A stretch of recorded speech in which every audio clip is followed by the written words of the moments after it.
노무현 전 대통령 부부의 명예를 훼손한 혐의로 국민의힘 정진석 의원에게 실형을 선고한 판사가 SNS에 썼던 정치 성향의 글들이 알려지면서 재판 공정성 논란이 더욱 커졌습니다. 법관의 소셜미디어 활동 그렇다면 어디까지 허용되는지 그리고 다른 나라에선 어떻게 하는지 따져보겠습니다.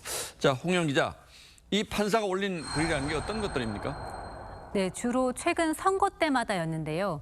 지난해 대통령 선거에서 민주당 이재명 후보가 패배하자 울분, 절망, 슬픔이라는 표현을 쓴 글을 올렸고 박영선 후보가 낙선한 2021년 서울시장 재보궐선거 직후에는 낙담하지 말자는 의미의 중국 드라마 장면을 여러 장 게시했습니다. 예. 이 박 판사 본인도 문제가 될 거라고 생각했는지 몇 달 전 모두 내렸습니다.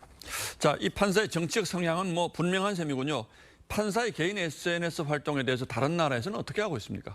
네, 최근 외국에서도 법관의 SNS 활동이 논란거리입니다. 일본에서는 고등법원 판사가 올린 2개의 트윗이 문제가 되는데요. 개를 주운 사람과 원래 주인 사이에 소송을 두고 개 주인을 비난하는 글을 올리고 여고생 살해범의 성향을 언급했다가 유족의 반발을 샀습니다. 결국 당사자들이 판사의 파면을 요구해 탄핵 소추됐고 아직까지도 재판이 진행 중입니다. 예, 정치적인 글은 아니었는데도 문제가 됐군요. 그렇다면 판사의 정치적인 의견 표시는 어떻게 받아들입니까? 네, 법관도 표현의 자유를 누려야 한다는 전 세계 법관 준칙이 있습니다. 하지만 정치적 중립을 해칠 우려가 있는 표현에는 엄격한 편인데요. 예. 영국은 법관은 블로그에서 신분을 드러내선 안 되고 익명으로 하더라도 공정성을 의심받을 표현은 하지 말아야 한다는 이 지침이 있습니다. 이 판사를 선거로 뽑는 미국은 판사가 대부분 정당에 소속돼 있는데요. 하지만 그럼에도 SNS에 정치적인 편견이나 선입견을 드러내는 경우 징계 사유로 봅니다.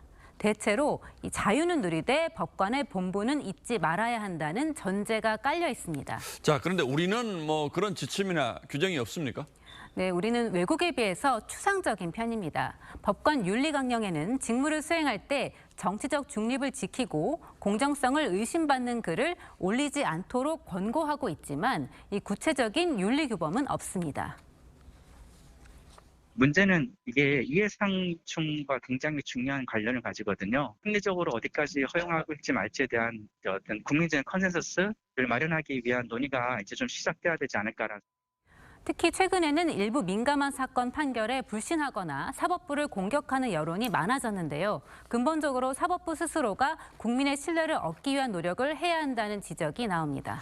예, 이번 사태에서도 잘 봤듯이 어려운 문제죠. 하지만 시대가 아무리 바뀌어도 그리고 어떤 직업군이든 직업의 본분이라는 게 변하진 않을 겁니다. 예, 홍영 기자 잘 들었습니다.